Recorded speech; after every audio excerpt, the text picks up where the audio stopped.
반갑습니다. 내 가족의 사건처럼 하나하나 최선을 다하는 법무법인 이현입니다. 누구나 법적 문제가 생기면 심적으로나 경제적으로 큰 부담을 갖게 됩니다. 혼자서 해결해 보려 하겠지만 만족스러운 결과를 이끌어내기가 쉽지 않죠. 여러분의 정신적인 고통, 금전적인 어려움을 이해하며 이현의 법률 상담 시스템을 통해 도움을 드리고 있습니다. 의뢰인의 문제는 하나의 사건이 아니라 한 사람의 삶이라는 마음으로 면밀하게 분석하여 해결의 실마리를 찾아드리겠습니다. 자, 그럼 오늘의 주제인 중대재해처벌법에 대하여 함께 알아볼까요? 2022년 1월 한 달에만 일터에서 67명이 숨졌다고 합니다. 지난 1월 29일 경기도 양주시 삼표산업 채석장 사고가 있었는데요. 이 사건은 중대재해처벌법 1호 수사 사건이 됐습니다. 중대재해처벌 등에 관한 법률은 사업 또는 사업장, 공중이용시설 및 공중교통수단을 운영하거나 인체에 해로운 원료나 제조물을 취급하면서 안전, 보건 조치 의무를 위반하여 인명피해를 발생하게 한 사업주, 경영책임자, 공무원 및 법인의 처벌 등을 규정함으로써 중대재해를 예방하고 시민과 종사자의 생명과 신체를 보호함을 목적으로 합니다. 사업주 또는 경영책임자가 재해 예방에 필요한 인력 및 예산 등 안전보건관리체계의 구축과 그 이행에 관한 조치, 재해 발생 시 재발방지 대책의 수립 및 조치, 안전보건관계법령에 따른 의무 이행에 필요한 관리상의 조치 등을 하지 않는다면 처벌을 받을 수 있습니다. 중대재해처벌법에 따라 사업주 또는 경영책임자 등은 1년 이상의 징역 또는 10억 원 이하의 벌금에 처하며 징역과 벌금을 병과할 수 있습니다.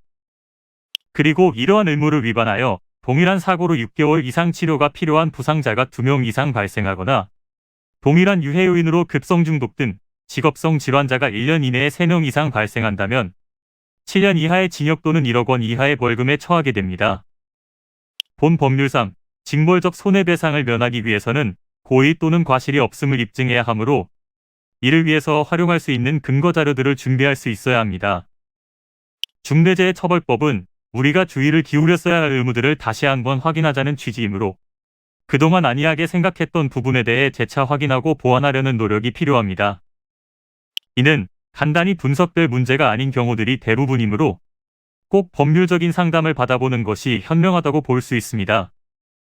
그리고 가능한 한 긴 싸움이 되지 않도록 최대한 빠르게 조치를 취하는 것이 좋습니다. 미루면 미룰수록 사건에 대한 난이도가 높아질 수도 있기 때문이지요. 가벼운 병도 방치를 하면 상당히 무거운 병이 되듯이 이 또한 역시 사전에 바로잡으셔야만 간단한 조치로도 해결할 수 있는 가능성이 높아지는 것입니다. 여러분이 골머리를 앓고 계신 그 사안, 저희 법무법인 이현에게 알려주세요. 이현의 법률 상담 시스템을 통해 든든한 지원군이 되어드리겠습니다. 간혹 변호사가 아닌 사무장 등과 상담하는 줄로 오해하시는 분들이 계시는데 이는 전혀 아니며 저희 법무법인 이현은 변호사와 1대1로 상담이 이루어진다는 점을 다시 한번 꼭 알려드립니다. 저희는 하나의 분야가 아닌 민사, 형사, 가사뿐만 아니라 비송사건 등 모든 것을 추구하고 있는 종합 로펌입니다. 가장 궁금해하시는 사건의 해결 가능성과 해결의 키포인트, 예상되는 문제점과 해결 방안 등을 총망라하여 종합적인 시각으로 안내해드리고 있습니다. 보다 정확한 상담을 위해 전국, 전 지역 상담 접수를 먼저 실시하오니 해당 화면에 보이는 번호로 먼저 연락을 주시면 친절한 안내를 도와드리도록 하겠습니다. 인터넷으로 법무법인 이현을 검색 후 홈페이지를 살펴보시고 와도 좋습니다. 언제나 의뢰인이 처한 상황을 이해하며 그 입장에서 생각하겠습니다. 저희는 법무법인 이현이었습니다. 감사합니다.